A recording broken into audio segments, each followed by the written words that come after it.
My name is Carmelina Moscato, former international soccer player, Olympic bronze medalist in 2012 London, and 3-time World Cup participant.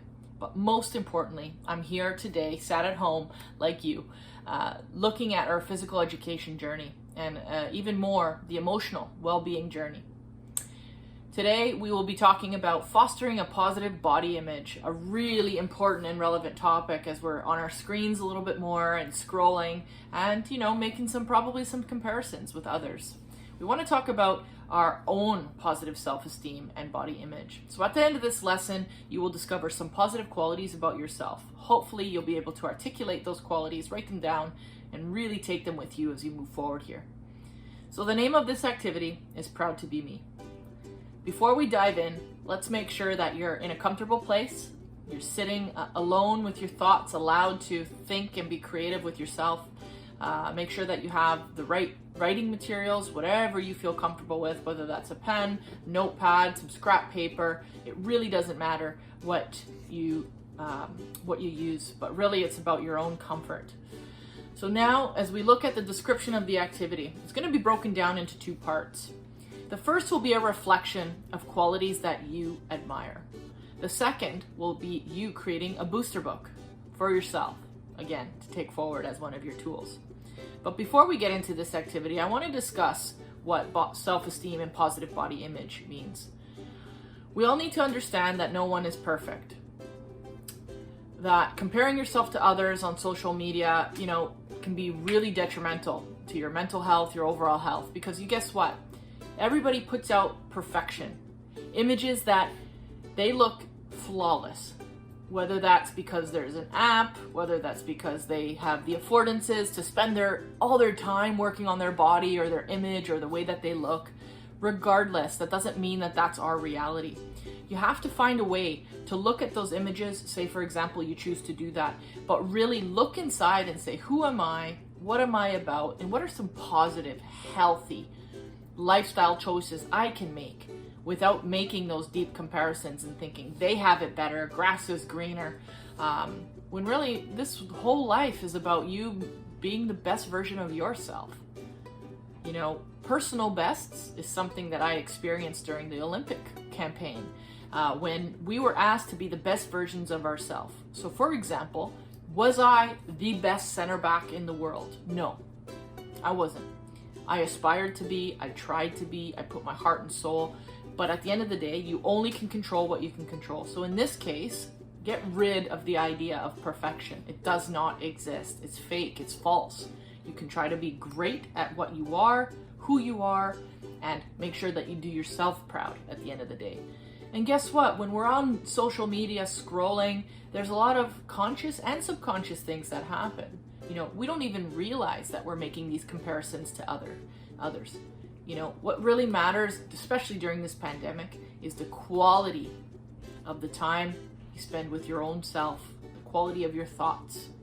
We tend to look outward when we're looking at quality or things we can measure and control. So for example, when it's a workout, when it's physical, it's quite easy. You can measure that. You can say, if I run this amount in this time, I'm tracking well. But how do we track with our mental well-being? What are some things that we do to, we don't necessarily have the tools to check in. So hopefully today we can give you an activity where you feel that you can identify what's great about yourself, what you admire in others, so that you can take it on and go towards a journey with that. And then also be able to confidently say, this is me, this is who I am, and this is what I bring to this world. So mental health, emotional health, that's sort of what we're going to be talking about today.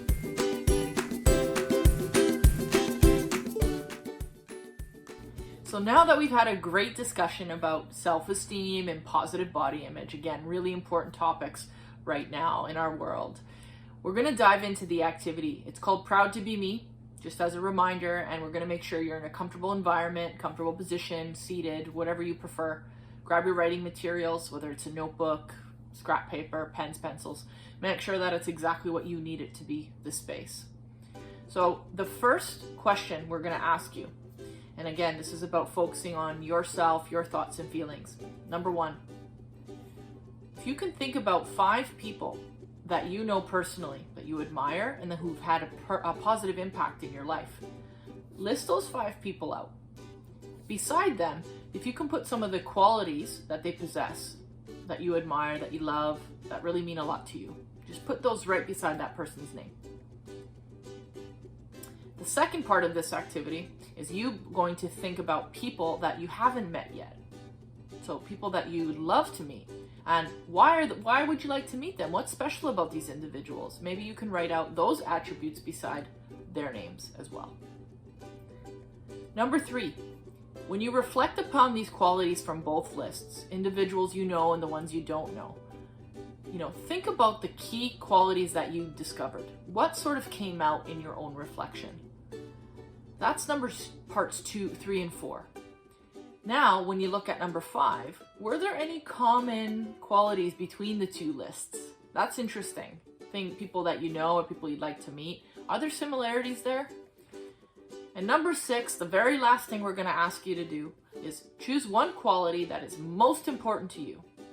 That might be a really tough decision, but go ahead and really think deeply about what that is. It could be honesty, that they're a good listener, that they have a sense of determination, sense of humor, and explain why this quality is most important to you. Again, these are your own thoughts and reflections, so take some time to do that.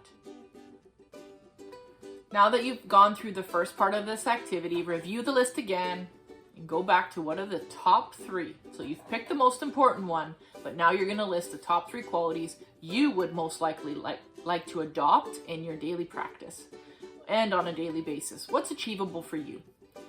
So number 1, how will you do this? Examples include positive self-talk, which I can say personally really helped me during my career and after my athletic life, making sure that you're saying to yourself that you're capable, that you're worthy, that you're all the things you need to hear. Make sure that you do that on a daily basis. So that can be done through positive self-talk, journaling, which is something I love to do from time to time, works for me, and positive daily affirmations. So how will you do this? You picked your top 3. You're going to want to incorporate these into your life to boost your self-esteem. What's that list look like? Number 2, who are the significant people in your life who will help you adopt this new set of qualities that you've identified? So if it's really different from what you're currently doing, you might have buddies, you might have friends, siblings, mentors, people you look up to that really help you implement these new qualities and bring them out of yourself again to be that best version of yourself. And last thing I'm going to say, number 3 in this part 2 here, how will you know? What are the indicators? How will you know when you've adopted and practiced this on a daily basis? Do you have targets for yourself? Do you say, listen, I'm going to do this at least 3 times this week, and you try to meet those personal set goals? So find a way to incorporate it. Think about why you love these qualities so much, and I hope it really adds to your day. So part 3 and the very last part of this activity is going to be called your booster book. You've identified 5 qualities of people you know. You've identified people you don't know and the qualities you love about them and the ones you value the most. So now it's time to get creative. So we want you to take everything you've learned and find the images. Create a scrapbook, something like a collage or something visual and palpable and something that you can see every day. Maybe you put it on your wall to remind you of these qualities. Again, the quality of our conversations with ourselves, the positive self-talk. You'll never believe how much that can make you feel better. So these images and quotes are there to remind you of your best self, because likely the things you identified about others are their best qualities. And not in all cases, but focus on the best qualities. So when you feel down or uncertain, take time to look at your presentation, collage, scrapbook, and that you can really look there for inspiration and to booster your self-confidence. Thank you so much for spending some time with me today in my home, inviting you in. I know you'll be watching this in your home, and I just want to extend the most warm wishes for you to get through this time, unprecedented, challenging time, with hopefully some new tools, a new activity that made you smile, and other than that, wishing you all the best and continued success. Talk to everybody soon.